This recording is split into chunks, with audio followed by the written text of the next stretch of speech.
over the hill through the moor. Candleman comes walking up to your door.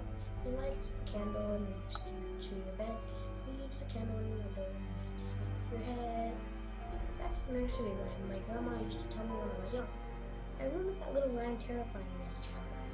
As I cowered under the covers in bed at a small country cottage, too scared to sleep, she described him as a tall, pale man in the wood who liked to kill little children.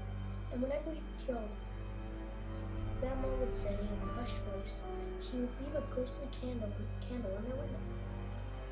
At that, she would yell out and make me jump back in bed as she shrieked in laughter. The Candleman. Even the name gives me chills. It seemed like such a horrible, scary thing to say to a child. Then again, Grandma was a scary woman. She was tall, with leathered skin and cruel sunken eyes that seemed to glare at me. After Grandpa died, she hardly left her house.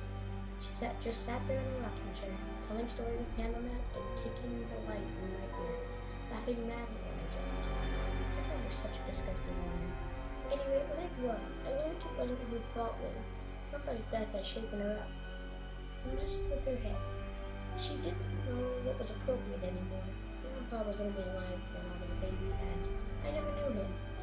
But I learned when I was much older that he had meant to Grandpa. Without him, she had been broken.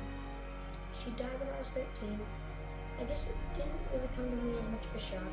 She was an incredibly old and frail. Now I'm 30 with a wife and a little girl. I have a comfortable suburban home, and I couldn't be happy. There is the one thing shaking me up. It was a silly thing, but it scares the heck out of me. A nightmare. In the dream, I was in my bedroom, cozy under the covers, when I heard the tune playing on the piano downstairs. I knew what was being played to soothe the Candleman. Goosebumps ran up my arms and neck. Ice from my stomach. I sprinted down the narrow staircase into the room, where I saw a tall, pale figure in the over the candle, leading through the open door. The Candleman.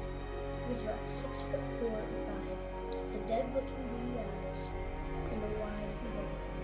I woke up suddenly in a cold sweat, turned on the light, and read until I was asleep. I put the dream down to 2 minute drinks in the coming hour, but it frequently annoyed. And that takes me up to yesterday, Halloween night. I was back from the party, not drunk, I don't drink, but still a little woozy from tiredness. My hands still smelling hot as full. Whilst I was walking back through the crisp orange leaves, the horror of the Candleman popped into my head. My heart began to thud as I walked down the poorly lit street. Leaves from Jennifer. The pale moon casting odd shadows on the earth. In my mind's eye, I could see the Candleman, thin and ghostly, running up to me and cutting off my hand and whistling with the axe. Silly, I know, but the dark can make my imagination run wild sometimes. I arrived on my road and began to calm down. Feeling silly for that, letting that phone get to me. Safe under the streetlights. As I arrived at my front yard, I noticed a tall man in a robe standing at the end of the street, face shrouded in darkness. He appeared to be staring. Once again, images of the Candleman flooded through my head, sending my heart into overdrive. I shook it off. It's just a tall man out for Halloween, nothing to be scared of, I said to myself, trying to settle everything. Then I looked up at my house, hearing a demonic laugh from the man's direction. An icicle of tears stabbed at my heart. As in there, in my daughter's window, flickering softly, was